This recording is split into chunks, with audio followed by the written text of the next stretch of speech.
You filthy people disgust me. Samantha Brooks strikes Claire Henderson hard across the face. Claire stumbles backward, her cheek flaming red from the impact. I don't care who you think you are, Samantha hisses, her voice dripping with hatred. This is my section, and garbage like you has no place here. Claire touches her burning cheek, tasting blood from her cut lip. Passengers gasp and grab their phones. Did you just, Claire whispers, her voice trembling. I absolutely did. Samantha moves closer, her expression twisted with contempt. And I'll do it again if you don't understand your position, you worthless piece of. Ma'am, please, an elderly passenger interrupts. Samantha spins around. Mind your own business. Somebody needs to teach these people some respect. The first-class section goes silent except for the sound of phones recording. Claire stands motionless, papers scattered at her feet, her dignity shattered in front of strangers. What Samantha didn't realize was that she had just struck her own employer and destroyed the one person who had been quietly supporting her family's survival. But let's go back 3 hours earlier to understand how this catastrophe unfolded. Where are you from? Tell us in the comments below. And if you're loving this story, hit that like button and subscribe for more. The gleaming terminals of Boston Logan International Airport buzz with the typical chaos of Wednesday morning travelers. Business professionals pull their suitcases through packed hallways, while the aroma of coffee and breakfast pastries drifts from airport restaurants. Gate announcements echo overhead, blending English and Spanish in the diverse symphony of contemporary air travel. A sleek black sedan pulls up to the departure entrance. Claire Henderson steps out, her charcoal business suit impeccably tailored, her leather briefcase clutched confidently in her polished hands. At 39, she moves with the quiet command of someone familiar with boardrooms and critical decisions. The cool November air carries the scent of aviation fuel and exhaust as she strides toward the terminal. Thank you, Robert, she tells her driver, placing a generous tip in his palm. Same time Friday for the return trip. Inside the terminal, Claire navigates security with practiced ease. The TSA officer barely examines her identification before directing her through the priority line. Her phone vibrates constantly with messages about quarterly assessments and board meeting preparations. One text catches her attention from her assistant. Anonymous scholarship fund payment processed. $2,600 to Brighton Educational Trust. Claire smiles gently and types back, "Perfect. Maintain confidentiality as always." Meanwhile, across the airport in the crew assembly room, Samantha Brooks adjusts her Navy uniform and pins her name badge to her chest. The fluorescent lights emphasize the exhausted lines around her 43-year-old eyes. Her blonde hair is pulled back in the mandatory style, every strand positioned according to company requirements.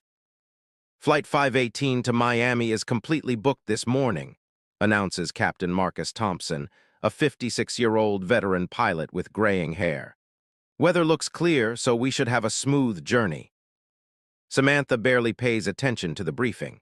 Her thoughts are on the pile of bills waiting at home and her 9-year-old son Dylan's upcoming school expenses. The private institution costs more than she earns in 3 months, but somehow an anonymous scholarship covers most costs. She's written countless grateful letters to the mysterious donor, never learning the recipient's identity. Brooks, you're assigned to first-class service today, the crew supervisor announces. Pay attention to passenger 2A priority booking. Samantha nods, already feeling the familiar bitterness building. Priority passengers meant additional work and entitled attitudes. In her experience, they were usually diversity appointments or preferential treatment cases who didn't deserve their positions. Nathan Foster, a 25-year-old junior flight attendant with eager eyes and nervous energy, approaches Samantha. Miss Brooks, should I manage the beverage service in economy while you? I'll handle first class myself, Samantha cuts him off. These passengers require proper attention. The subtext hangs heavy in the recycled air. Nathan has worked with Samantha long enough to recognize her coded language. He's filed informal complaints about her conduct, but somehow they always vanish into the company bureaucracy. 40 minutes before departure, passengers begin boarding Flight 518. The Boeing 737 aircraft sits gleaming on the runway, its white body reflecting the morning sun. Inside, the familiar smell of sanitizer and recycled air greets each passenger as they locate their seats. Claire boards early thanks to her premium status. Settling into seat 2A with her usual efficiency, she pulls out her tablet and reviews the quarterly performance data that will dominate today's board meeting. Her phone shows 18 missed calls from board members, 3 interview requests from aviation industry publications, and a reminder about her 4 o'clock appointment with the Diversity and Inclusion Committee. As Chief Executive Officer of Summit Airlines for the past 4 months, Claire has inherited a company plagued by discrimination complaints and toxic workplace environment. The previous management systematically ignored bias incidents, creating a climate where prejudice flourished unchecked. Today's flight to Miami will take her to meet with the attorneys handling 49 pending discrimination cases. Samantha enters the first-class section and immediately spots Claire. Something about seeing this well-dressed black woman in seat 2A triggers a familiar rage. In Samantha's worldview, shaped by years of bitterness and financial struggle, successful minorities must have cheated or manipulated the system. The idea that they might have earned their positions through merit never enters her mind. She watches Claire type on her expensive tablet, noticing the designer handbag, the gold accessories, the confidence radiating from every gesture. Samantha's jaw tightens as familiar thoughts race through her mind. Another one who thinks she's superior to us. Another one stealing opportunities from hardworking Americans. The stage is set for a collision between two worlds, one built on earned success and quiet dignity, the other poisoned by jealousy and learned hatred. The soft chime of the boarding completion signal fills the cabin. As Samantha Brooks begins her approach to seat 2A, her regulation shoes click against the aircraft floor with deliberate authority. The morning light streaming through the windows illuminates her blonde hair as she positions herself directly in front of Claire Henderson. "Ma'am, I need to confirm you're in the correct seat." Samantha's voice carries the false sweetness of customer service laced with suspicion. "First-class tickets are quite costly." Claire looks up from her tablet, her dark eyes meeting Samantha's blue ones with calm professionalism. "Of course, here's my boarding pass." She extends the document, but Samantha doesn't take it immediately. Instead, she studies Claire's face with obvious skepticism, her gaze lingering on every detail as if searching for evidence of fraud. "Where exactly did you purchase this ticket?" Samantha asks, finally accepting the boarding pass. Her fingers handle it like contaminated evidence. "These premium seats aren't usually available to everyone." The coded language hangs in the recycled air. Claire recognizes the microaggression immediately, but maintains her composure. "I purchased it through the corporate travel department. I fly this route weekly for business."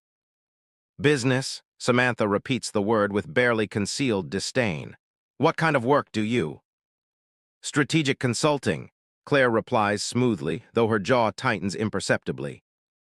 Samantha's eyes narrow as she examines the boarding pass under the overhead light. "This seems unusual. I need to verify the manifest for irregularities." She makes a show of walking to the galley, her voice deliberately loud enough for other passengers to hear. "Control, this is Brooks on Flight 518. I have a passenger situation requiring verification in first class." Mr. Gerald Mitchell, a 66-year-old white businessman in seat 2B, shifts uncomfortably. He's witnessed this routine before on other flights and recognizes the pattern. Nathan Foster, preparing beverages in the galley, catches Samantha's eye and shakes his head slightly, but she ignores him. Samantha returns with exaggerated authority. "Ma'am, there seems to be some confusion about your accommodations. Sometimes people get mixed up about their seating assignments." "There's no confusion," Claire says quietly, her phone buzzing with messages. "I'm properly seated." "Don't get defensive with me," Samantha snaps, her customer service mask slipping. I'm just following company policy to ensure all passengers are where they belong. The emphasis on belong cuts through the cabin like a blade. Several passengers begin to pay attention, sensing the tension building in the confined space. Samantha spots Claire's designer handbag and briefcase, her resentment growing. That's quite an expensive collection you have there. Interesting spending priorities. Excuse me. Claire's voice remains level, but ice creeps into her tone. I'm just saying some people have very particular ways of affording luxury items. Samantha's smile turns predatory. Makes you wonder about their methods. Nathan approaches nervously. Miss Brooks, perhaps I could help with. I can handle this, Foster. Samantha waves him away dismissively. This passenger and I are just having a conversation about proper procedures. She turns back to Claire with renewed aggression. I need to inspect your carry-on luggage. Security compliance, you understand. My bag was already screened at security, Claire points out reasonably. Airport security isn't airline security, Samantha counters, reaching for Claire's briefcase without permission. I need to verify you're not carrying anything inappropriate. Claire firmly but politely pulls her briefcase away. I don't consent to an unauthorized search. Consent, Samantha's voice rises sharply. You people always think rules don't apply to you. I have the authority to inspect any suspicious passenger's belongings. The racist dog whistle is now a foghorn. Mr. Mitchell clears his throat loudly. Miss, this seems unnecessary. Samantha whirls toward him. Sir, I'm handling a security situation. This passenger is being uncooperative and potentially disruptive. I'm simply trying to work, Claire says, gesturing to her tablet displaying financial reports. I have important meetings today. Important meetings? Samantha's laugh is sharp and bitter. Let me guess, some diversity committee position, affirmative action consultant. That's how your kind usually gets these fancy jobs. The cabin falls silent except for the hum of the air conditioning. Several passengers pull out their phones, instinctively sensing they're witnessing something significant. Claire's hands clench slightly, but her voice remains steady. My professional qualifications speak for themselves. Do they? Samantha leans closer, invading Claire's personal space. Because from where I stand, it looks like another case of someone gaming the system, someone who thinks being a victim gives them special privileges. Nathan tries again to intervene. Miss Brooks, Captain Thompson is asking about our departure delay. Tell the captain we have a passenger compliance issue, Samantha snaps. Some people need to learn that first class has standards, real standards. She turns back to Claire with vicious satisfaction. Maybe you'd be more comfortable in economy with the other budget travelers. I'm sure there's an empty middle seat somewhere in the back where you'd fit in better. I paid for this seat and I'm staying in this seat, Claire says firmly, her professionalism finally showing cracks. Paid how? Samantha's voice drips with insinuation. Credit cards can be so unreliable these days, especially when people live beyond their means. The accusation of financial fraud hangs in the air like toxic smoke. Claire's eyes flash with anger, but she forces herself to remain calm. I'd like to speak with your supervisor, Claire says, reaching for her phone. Samantha's hand shoots out and grabs Claire's wrist. Put that phone down. Personal calls are not permitted during boarding procedures.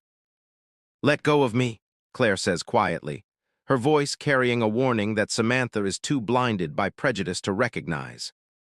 I'll let go when you start following instructions, Samantha hisses.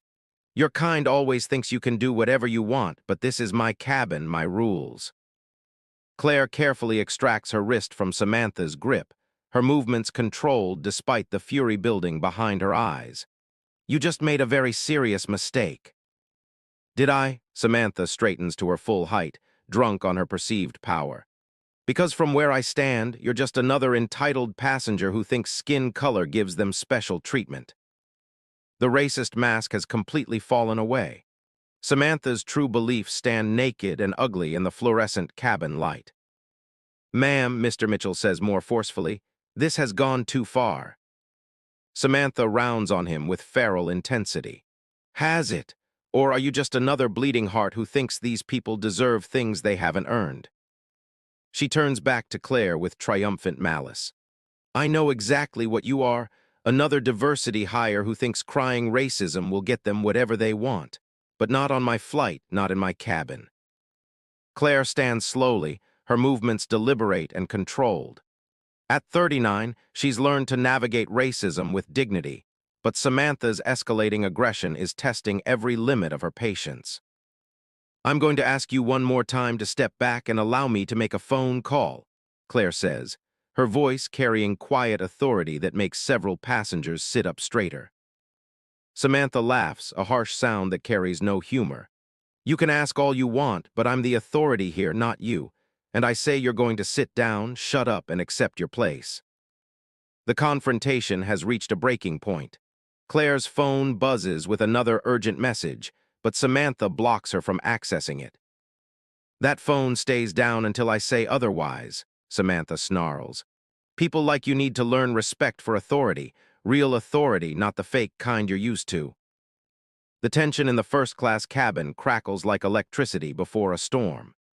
Samantha Brooks's face flushes red with righteous anger as she positions herself between Claire and the aisle, effectively trapping her in seat 2A. The sweet smell of Samantha's perfume mingles with the recycled air, creating a suffocating atmosphere of confrontation.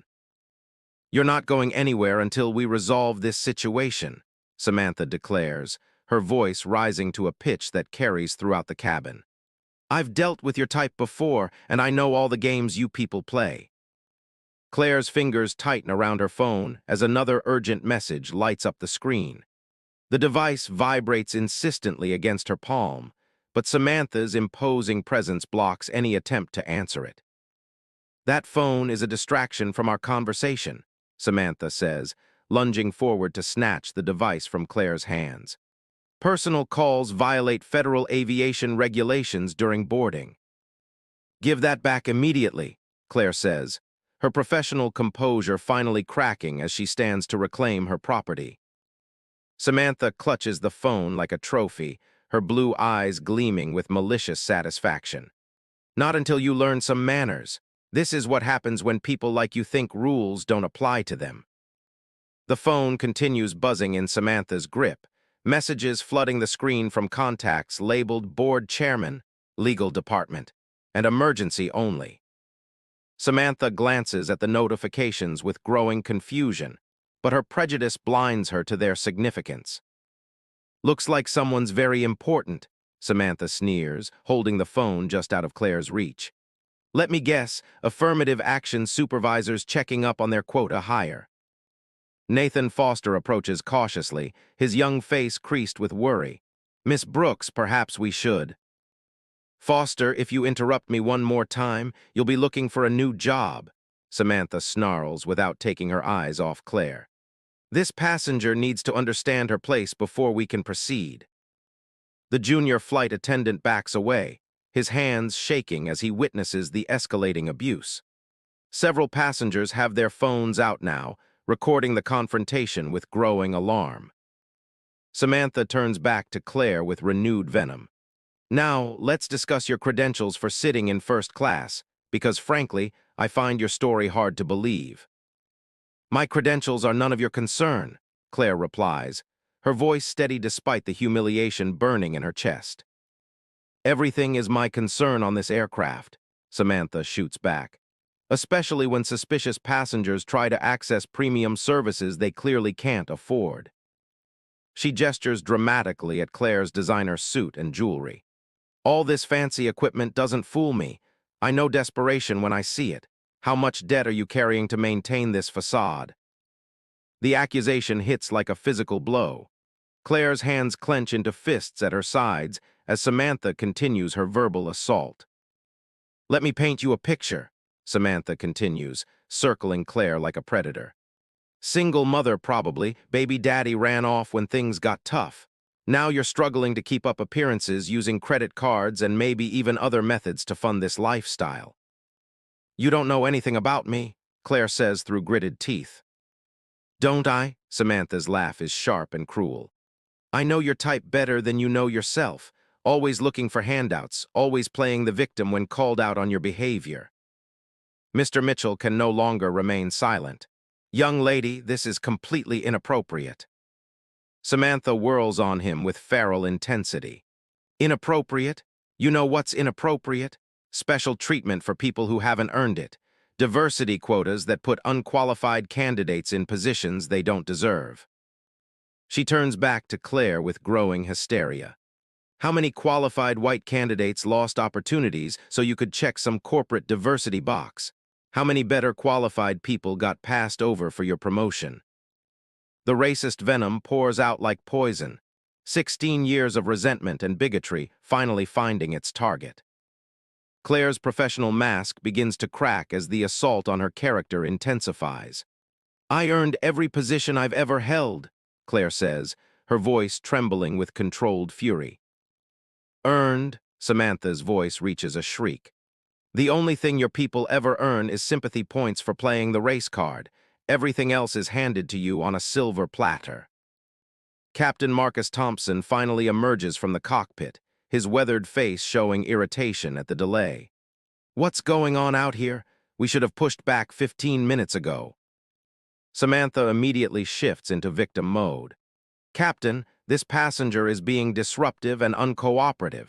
She's refusing to follow basic safety instructions and making threats. That's absolutely untrue, Claire says, her composure returning as she addresses the pilot. This flight attendant has been harassing me with racist comments and physical intimidation. Racist? Samantha gasps with theatrical outrage. How dare you? I'm colorblind. I treat everyone equally. You're the one bringing race into this situation. She turns to Captain Thompson with practiced innocence. Sir, this is exactly what I was talking about. When people like this get called out on their behavior, they immediately cry racism. It's their standard playbook. The captain looks between the two women, clearly uncomfortable with the situation, but uncertain how to proceed. Years of avoiding conflict have left him ill-equipped to handle this explosive confrontation. Perhaps we can all just calm down and, he begins weakly. There's nothing to calm down about, Samantha interrupts. I'm simply doing my job, maintaining safety and order in this cabin. If this passenger has a problem with that, she's welcome to take the next flight. Claire's phone continues buzzing in Samantha's hand, the screen lighting up with increasingly urgent messages. One notification reads, Emergency board meeting, CEO presence required immediately. Samantha glances at the message and laughs derisively. CEO presence required? What kind of fantasy role-playing is this? Do you actually believe your own lies? Give me my phone, Claire demands, her voice carrying an authority that makes several passengers look up sharply. Not until you explain these ridiculous messages, Samantha taunts, scrolling through the notifications. Board meetings, executive decisions. Who are you trying to fool with this elaborate charade? Nathan Foster recognizes something in Claire's tone and pulls out his company tablet. His fingers fly across the screen, accessing the corporate directory with growing urgency. Samantha continues her psychological assault, oblivious to Nathan's research. Let me guess, you've convinced some gullible company to hire you as a diversity consultant, another made-up job for people who can't handle real work. You have no idea what you're talking about, Claire says, her patience finally reaching its breaking point. Don't I? Samantha steps closer, invading Claire's personal space with aggressive body language. I've seen dozens of your kind over the years, always demanding special treatment, always claiming discrimination when you don't get your way. The smell of Samantha's breath mingles with her perfume as she leans in menacingly. Well, not on my watch, not in my cabin. You're going to learn what real accountability looks like. Nathan's tablet screen shows a corporate profile that makes his face go pale. He tries to catch Samantha's attention, but she's too focused on her victim to notice his increasingly frantic signals. This ends now, Samantha declares with final authority. You're going to apologize for wasting everyone's time, accept a coach seat assignment, and learn to appreciate the opportunities this country has given you. She holds Claire's phone above her head like a prize, her face twisted with triumphant malice. And if you don't like it, you can walk back to whatever welfare office spawned you. The insult hangs in the cabin air like toxic smoke. Every passenger can feel the confrontation reaching its explosive climax as Claire rises to her full height, her eyes blazing with controlled fury. "Give me my phone right now," Claire says, her voice carrying a quiet authority that makes the cabin fall silent. "Make me," Samantha snarls, her racist mask completely discarded. "Show everyone what you people are really like when you don't get your way." The challenge echoes through the first-class cabin as two worlds collide, one built on earned success and dignity, the other poisoned by ignorance and hate. The next few seconds will change everything. Claire Henderson reaches for her phone with deliberate calm, her movement causing Samantha to jerk the device higher above her head like a schoolyard bully. The morning light streaming through the aircraft windows catches the gold of Claire's jewelry as she extends her hand. "I'm asking you one final time to return my property," Claire says, her voice carrying an undertone of authority that makes several passengers sit up straighter. Samantha's face contorts with sadistic pleasure. "And I'm telling you one final time that you don't give orders here. People like you need to learn respect for authority." "Respect for authority," Claire's eyebrow arches slightly. "That's interesting because you're about to learn what real authority looks like." Samantha laughs harshly, the sound grating against the cabin's recycled air. "Real authority from someone who probably got her job through diversity quotas? Don't make me laugh." Claire steps forward, her designer heels clicking against the aircraft floor with measured precision. The movement is so controlled, so confident that Samantha instinctively takes a half-step backward. "Miss Brooks," Claire says, and something in her tone makes Samantha's name sound like a formal declaration. "You have just made the most catastrophic mistake of your career." "Have I?" Samantha sneers, but uncertainty flickers in her blue eyes. "Because all I see is another entitled passenger who thinks she can intimidate working people."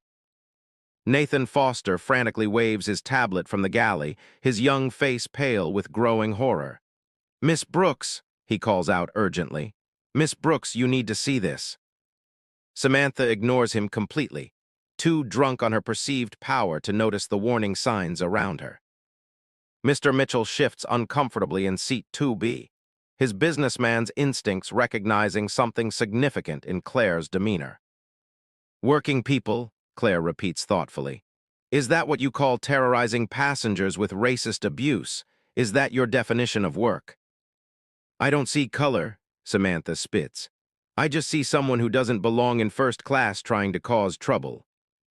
Claire reaches into her jacket pocket with fluid grace, extracting a business card that catches the overhead light. "Since you're so interested in my qualifications, perhaps you'd like to see my credentials." She extends the card toward Samantha, who snatches it with greedy curiosity. The flight attendant's eyes scan the text, and the color slowly drains from her face like water from a broken dam. That's impossible," Samantha whispers, the business card trembling in her fingers. The embossed lettering reads clearly, "Claire Henderson, Chief Executive Officer, Summit Airlines." Nathan Foster finally reaches them, his tablet clutched in shaking hands. "Miss Brooks, I tried to tell you, that's our CEO. She was appointed 4 months ago." The revelation hits the cabin like a physical force. Passengers lean forward in their seats, phones capturing every moment of Samantha's dawning horror. Captain Thompson's jaw drops as he recognizes the implications of what has just unfolded. "No," Samantha breathes, shaking her head in frantic denial. "This is some kind of trick, some kind of fake identification." Claire retrieves her phone with calm authority, Samantha too shocked to resist. "Nathan, please call security to meet us at the gate. Miss Brooks has just assaulted the chief executive officer of this airline." "Assaulted?" Samantha's voice cracks. I was following protocol. I didn't know."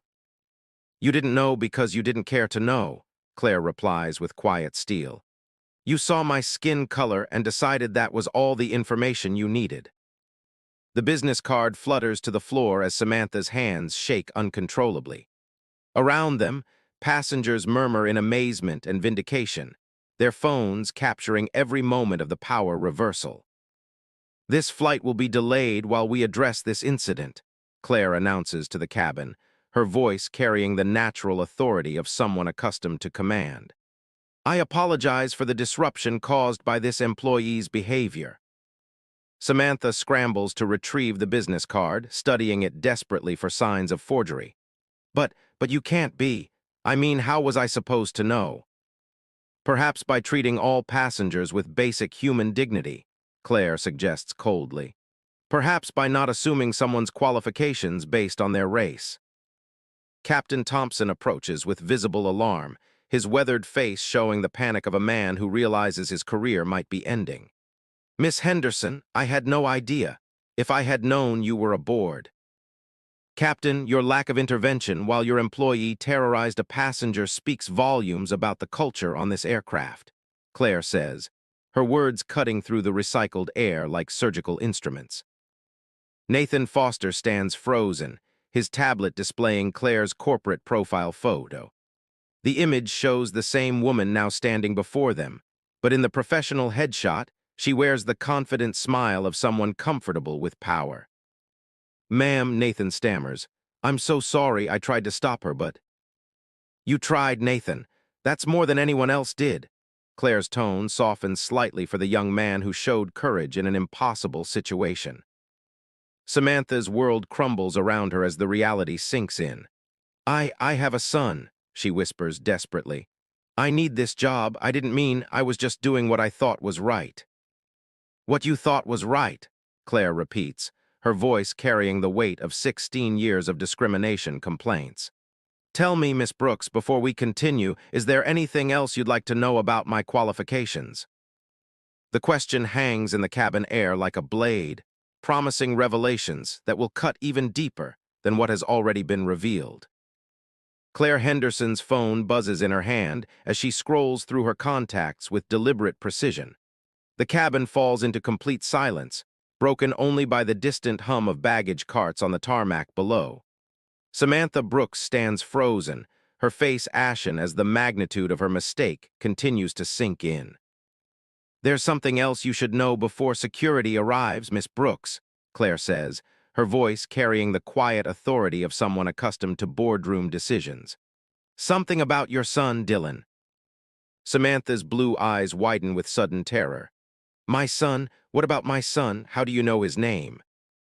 Claire's fingers tap across her phone's screen, accessing financial records with practiced efficiency.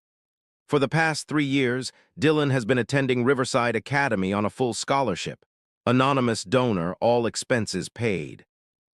"The scholarship," Samantha whispers, her voice barely audible above the aircraft's ventilation system. "Someone's been paying for his school. Someone has been ensuring your son receives the best education possible," Claire confirms, her tone remaining professionally neutral. "Someone believed every child deserves opportunity regardless of their parents' beliefs." Samantha's legs suddenly feel weak, and she grabs the nearest seat back for support. The smell of recycled air and cleaning products seems to intensify as her world tilts on its axis. "You," Samantha's voice cracks with disbelief. "You've been paying for Dylan's education." Claire nods slowly, watching Samantha's face cycle through shock, confusion, and dawning horror. 3 years of tuition, books, uniforms, field trips. Every anonymous thank you letter you wrote went to my desk. The irony cuts through the cabin like a blade. Passengers lean forward in their seats, their phones capturing every moment of this devastating revelation. Nathan Foster covers his mouth with his hand, understanding the full scope of the tragedy unfolding before them. But you're," Samantha stammers, her racist worldview colliding with undeniable reality. "Black," Claire finishes coldly. "Yes, Miss Brooks, the person you just assaulted has been quietly ensuring your son's future for 3 years." Samantha sinks into the nearest empty seat, her uniform wrinkled and her blonde hair escaping its regulation style. The business card lies forgotten on the floor between them, Claire's title catching the fluorescent light. I don't understand, Samantha whispers. Why would you help us? We're not, I mean people like you don't usually. People like me, Claire repeats, her voice sharp enough to cut glass. You mean successful black women who believe in education and opportunity. The racist assumptions pour out even now, in Samantha's moment of complete defeat. Nathan Foster shakes his head in amazement at her inability to recognize her own prejudice, even when confronted with kindness. Claire continues with surgical precision. Every month, when you struggled to make ends meet, wondering how you'd afford Dylan's school fees, I made sure they were covered. When you wrote those grateful letters to the anonymous donor, thanking them for believing in your son's potential, you were writing to me. Oh God, Samantha breathes, the color draining completely from her face. Oh God, what have I done? You've shown your son's benefactor exactly who you really are, Claire replies without mercy. You've demonstrated that racism is more important to you than gratitude, more valuable than your child's future. Captain Thompson approaches cautiously, his weathered face showing the strain of witnessing this confrontation. Miss Henderson, security is standing by. How would you like to proceed? Claire's phone shows 19 missed calls from board members and urgent messages about the quarterly meeting, but her attention remains focused on Samantha's complete breakdown. Effective immediately, Samantha Brooks is terminated from Summit Airlines, Claire announces, her voice carrying to every corner of the first-class cabin. Security will escort her from this aircraft. No, Samantha pleads, desperation creeping into her voice.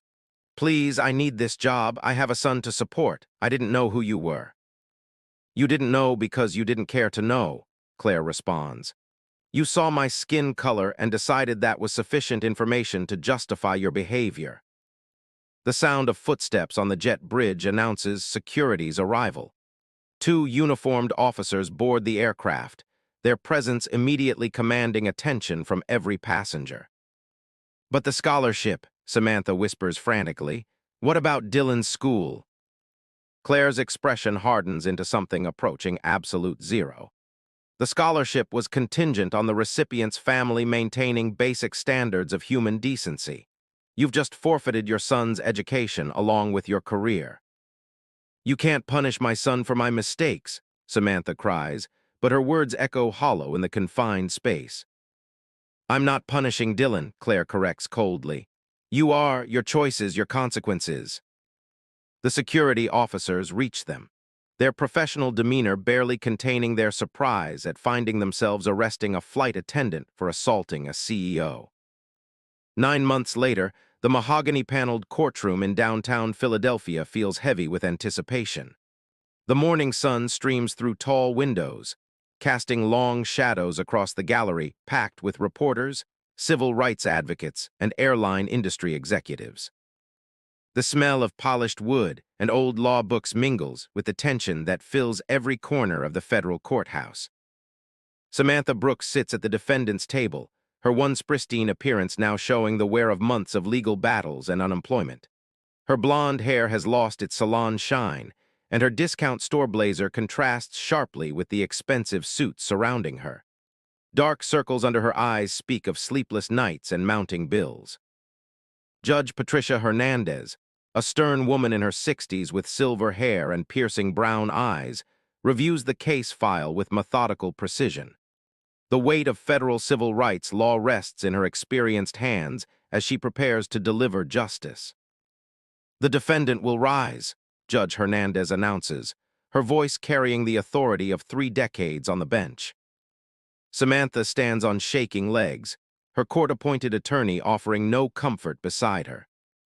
Behind her in the gallery, Claire Henderson sits with quiet dignity, surrounded by her legal team and members of the airline industry press corps.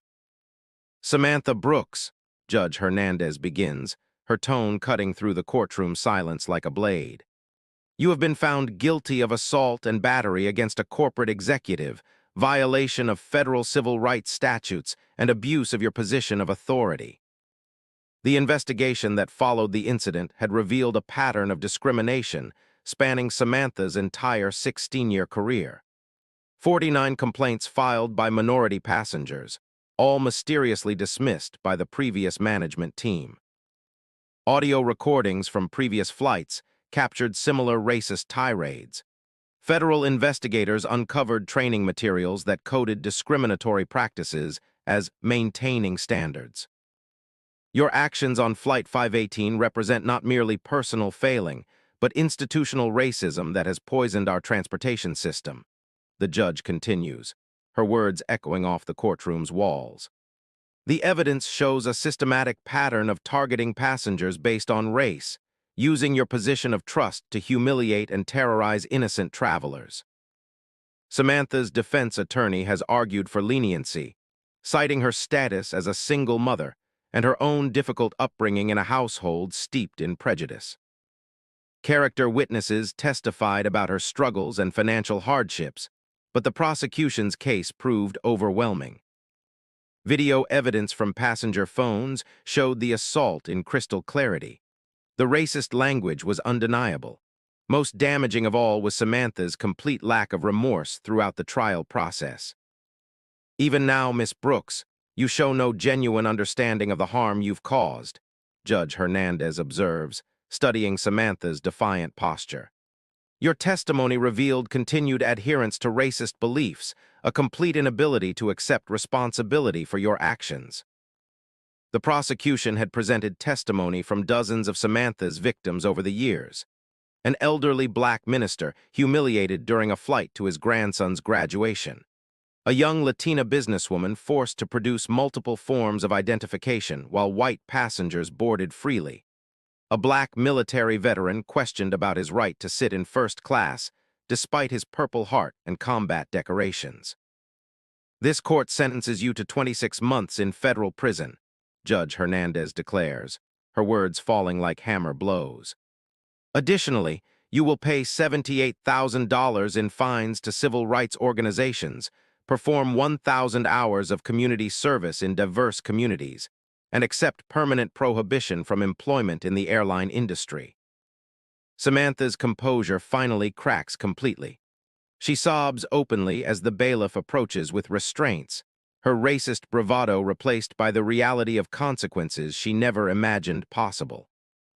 "Furthermore," the judge continues, "this court finds your actions represent a clear and present danger to public safety.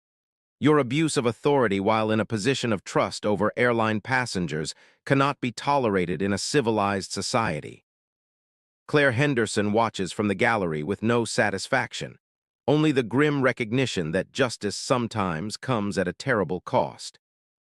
Her quarterly reports show that Summit Airlines has been completely transformed in the months since the incident.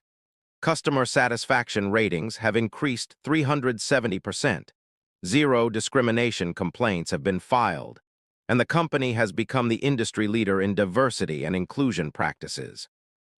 The federal investigation that followed Samantha's arrest had revealed the toxic culture that enabled her behavior. 3 senior managers were terminated for systematically ignoring discrimination complaints. The FAA mandated bias intervention training for all airline personnel. Congressional hearings led to new federal legislation protecting passengers from discriminatory treatment. The impact of your actions extends far beyond this courtroom. Judge Hernandez addresses Samantha directly. Your assault on Miss Henderson sparked nationwide reforms that have made air travel safer and more equitable for millions of Americans. Media coverage of the case has been extensive and unforgiving. The video of Samantha slapping Claire has been viewed over 22 million times across social media platforms. Civil rights organizations have used the incident as a rallying cry for broader transportation reforms. Samantha has become a symbol of workplace racism and its consequences. Your son Dylan, the judge continues, her voice softening slightly, represents the true tragedy of this case, an innocent child whose educational opportunities were destroyed by his mother's choices. Samantha looks up sharply at the mention of her son, tears streaming down her face. The 9-year-old boy now lives with relatives who struggle to counter the racist ideology she taught him. His scholarship was indeed terminated, forcing him into an underfunded public school where he struggles academically and socially.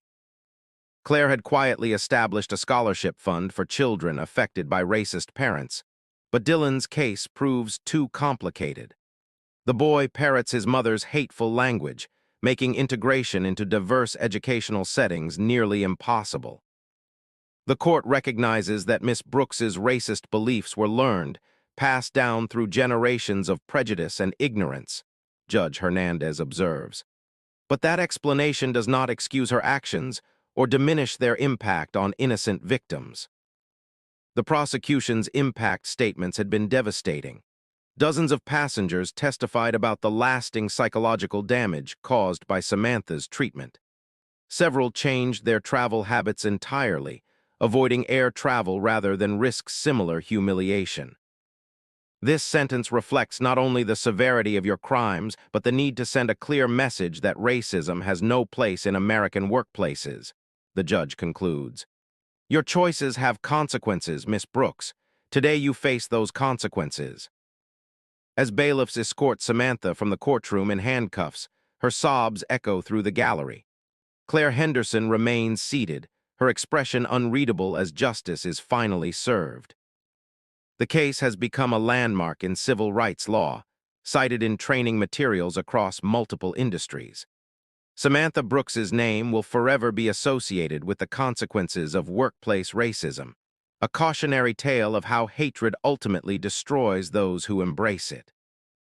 3 years after the slap that changed everything, Claire Henderson stands in her corner office overlooking Philadelphia's skyline. The afternoon sun filters through floor-to-ceiling windows, casting warm light across the awards and commendations that now line her walls. The smell of fresh coffee mingles with the leather scent of her executive chair as she reviews Summit Airlines' latest quarterly reports. The transformation has been nothing short of remarkable. Customer satisfaction ratings have soared to industry-leading levels. The company has been named Most Inclusive Airline by 3 separate civil rights organizations. For the first time in its corporate history, Summit Airlines has achieved both profitability and perfect diversity scores simultaneously. The numbers don't lie, Claire says, addressing the camera with quiet confidence. When you eliminate discrimination and embrace every passenger's dignity, everyone wins. Our revenue has increased 43% since implementing comprehensive bias training. Across town, Samantha Brooks finishes her shift at a community warehouse, her orange safety vest damp with sweat from loading trucks. The federal prison experience has left its mark. Her blonde hair now shows gray roots, and deep lines etch her face. At 45, she works for minimum wage while drowning in legal debt and social isolation. Even after 3 years of mandatory counseling, Samantha's worldview remains largely unchanged. She blames Claire for ruining her family rather than accepting responsibility for her own choices. The racist beliefs that destroyed her life continue to fester, a cautionary tale of hatred's self-destructive power. 11-year-old Dylan Brooks struggles in his overcrowded public school, his academic performance declining steadily since losing his private education. The innocent victim of his mother's choices serves as a heartbreaking reminder that racism's consequences extend far beyond its direct targets. That slap on Flight 518 could have broken my spirit, Claire reflects, her voice carrying hard-won wisdom. Instead, it became the catalyst for an entire industry transformation. Samantha didn't just assault my face, she awakened a movement that has protected millions of travelers from discrimination. The airline industry has embraced Claire's reforms completely. Discrimination complaints have dropped 75% across all major carriers. 20 airlines have implemented comprehensive bias training programs. Over 6,200 employees have been terminated for discriminatory behavior, sending clear messages about accountability.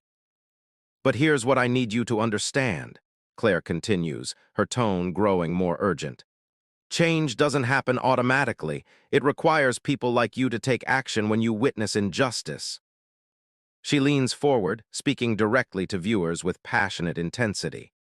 Samantha Brooks thought she had power over me because of my race. But real power isn't about putting others down, it's about lifting them up. When you see discrimination happening, will you be a bystander or will you be the change?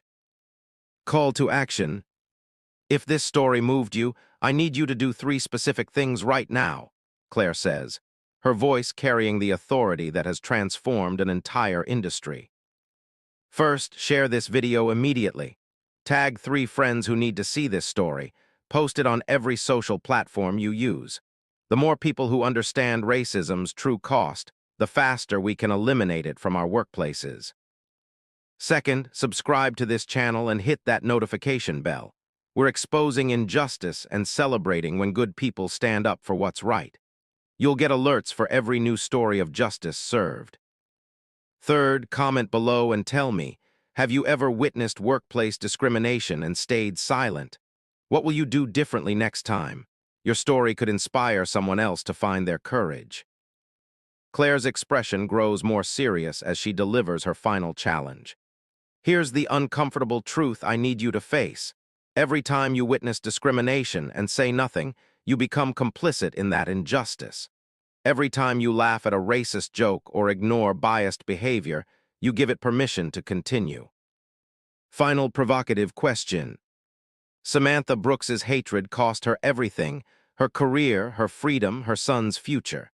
She chose racism over gratitude and prejudice over her child's education. But what about you? Claire stands and walks to her window, looking out at the diverse city below. When you see someone being treated unfairly because of their race, religion, or background, you have a choice to make. Will you be the person who speaks up, or will you be the person who looks away? Because here's what I learned from that slap. Silence isn't neutral. Silence is complicity, and complicity is always a choice. The final image shows Claire boarding Flight 518, the same route where everything began, now staffed by a diverse crew trained in dignity and respect. Passengers of every background board with confidence, knowing they'll be treated as human beings deserve. Where are you from? Tell us in the comments below. And if you're loving this story, hit that like button and subscribe for more.